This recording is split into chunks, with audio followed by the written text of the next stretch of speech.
So you're thinking about buying a Tesla, but you can't find all the information and you don't know what's true, what's false. That's what I'm going to be discussing in this video, so I'll be right back.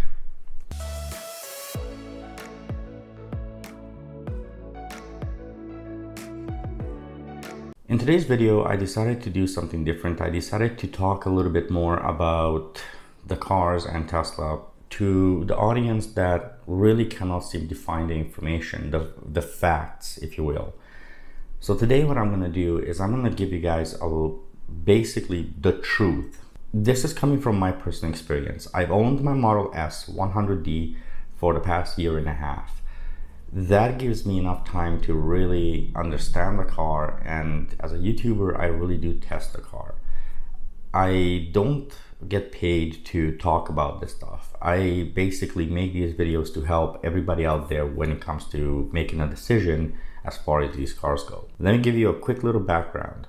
Ever since I've been a little kid, I've always loved cars. When I got my license, I definitely drove everything and anything I could get my hands on.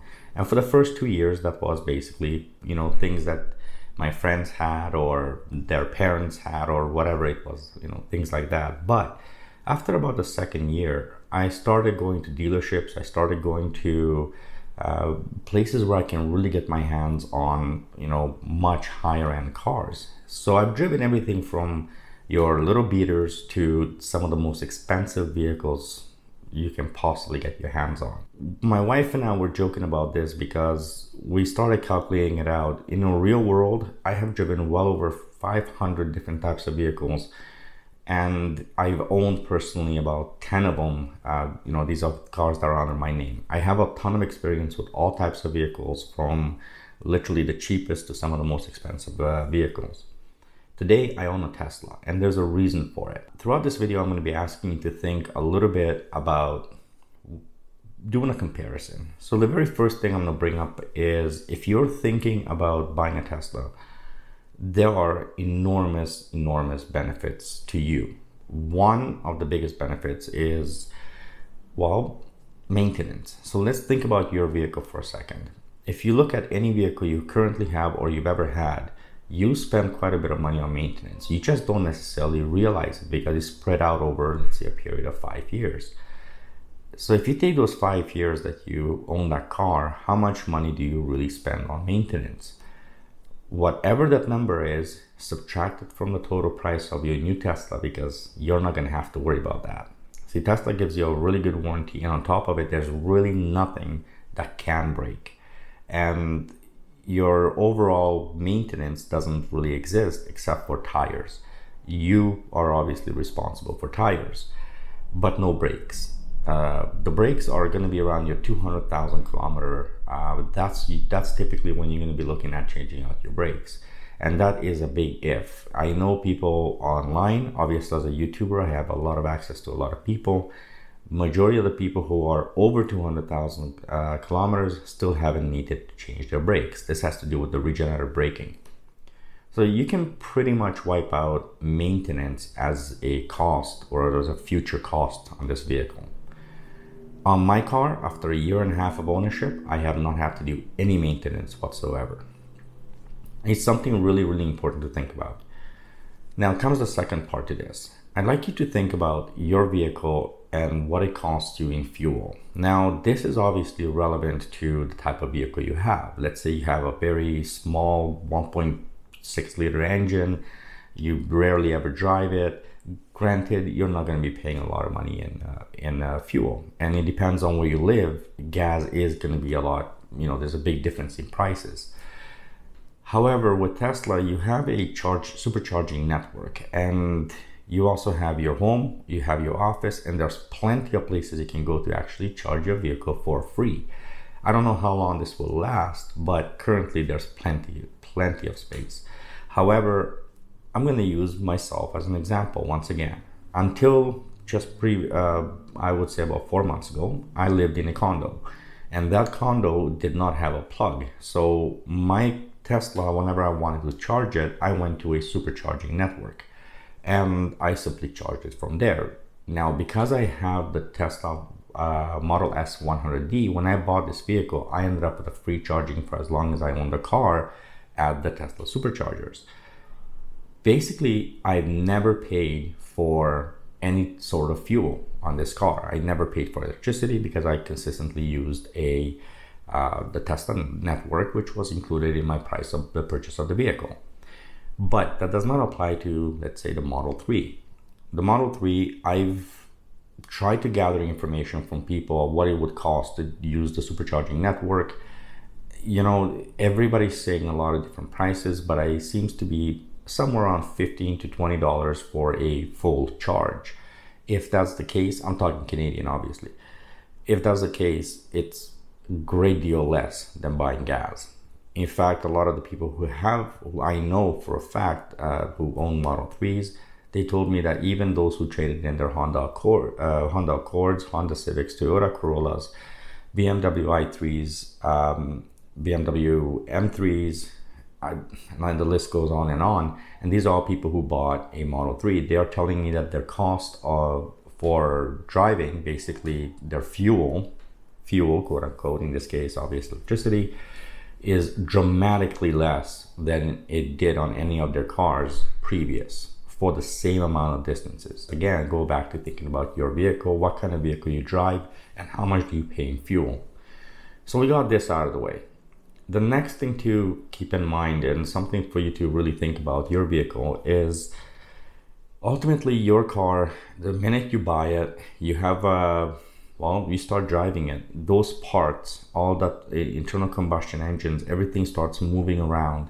There's thousands, tens of thousands of moving parts in a internal combustion engine. This is very important to note because when one thing goes wrong, typically another thing starts going wrong. That's not a way to go. You see, your car only gets worse as time goes on. Now, if you maintain it and you keep putting money into it, sure, you can drive these cars forever. Any car, as long as you have unlimited funds, you can maintain it forever. But your car still gets outdated and gets worse with time. Tesla, on the other hand, is the only vehicle I have ever driven in my life. And keep in mind, I've driven more than I can truly count. I know it's over 500. Tesla is the only vehicle that has gotten better with time. So you've heard this, I'm sure, by watching other people's videos or just through articles or whatever. But Tesla truly does get better with time. Now, once again, I use myself as the example here. I've owned again my car for a year and a half, and during that time, my car's braking, handling, performance, all of it has improved dramatically, very noticeably in a year and a half. So from the time I bought it, it has only gotten better. And I never spent a penny on this. It's not like I went in there and got new brakes to get better braking. It's not like I went in there and had to modify the engine to get more power. What basically happens is Tesla just updated the software, and the software, once they fine-tune the software, they send it out to you, which also fine-tunes the car, which in turn gives you, let's say, longer range. This has just happened recently, so my range has improved, my power management has improved, my handling has improved, my performance has improved, and my braking has improved, all in the last 6 months. And this is not me, this is all Teslas. This is very important to note, because if you really think about how long you own a vehicle, the average person, anywhere from 2 to 5 years, will own that vehicle. If you're holding on to that vehicle for 5 years and your car only got better during that time, you're more likely to hold on to it for 10, maybe even more. And this is very, very important. Once again, think back to your car, any car you currently have or any car you've had in previous. When can you say that your car has ever gotten better? The only time that internal combustion cars have ever gotten better, in my case, is not through time and driving, but rather through me pumping in a lot more money on new suspension for better handling. Well, that's a big one. Better braking. I obviously went with upgraded brakes, and I've done this to my own cars. Better accelerations, which means I typically changed out my air intake. I had to get it tuned. And these things all cost me a ton of money on top of buying that vehicle. With Tesla, I did everything that I just stated, but without having to do any of that. I simply just push the button and says, update my vehicle. By the way, the software update is free. You see, the point for you to ask is, the money you're paying for the car, is it worth it when you take out all the things that you don't have to do with time? This is something that I don't think many people talk about. And I've talked to a few other YouTubers. I've talked to a lot of owners. You can find me at Superchargers talking to a lot of owners. And I always try and gather information. All you have to do is go to a Tesla supercharger near you. And I am not joking about this. You want to know the truth? Go to a Tesla supercharger near you and talk to the owners of those cars. There's people charging there. People will talk to you. I find Tesla owners to be ridiculously friendly.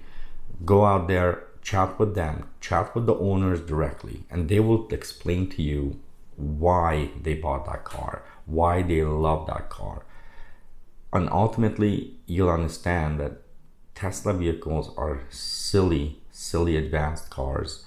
You get way more than what you pay for, and you really truly get way more than you pay for. When after a year and a half, I truly feel like Tesla should have charged about $50,000 more for my car to get the same performance, the same comfort, the same type of car of equivalent value.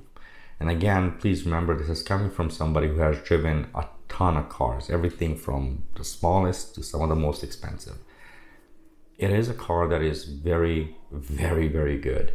And as a company, Tesla is still very new. There's still their quirks to work out. I'm not saying these cars are not gonna ever have problems. They will have some kind of problems, I'm sure of it.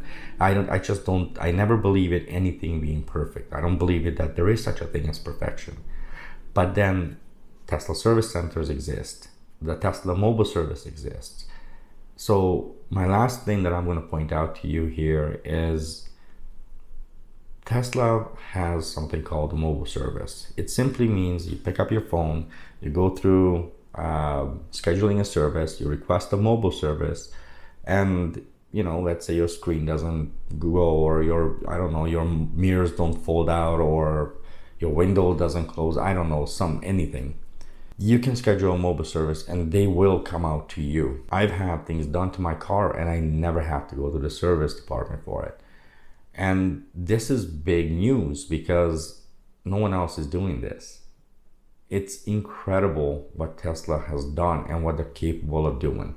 With all that said, thank you very much for watching and have yourself a wonderful day. Bye-bye.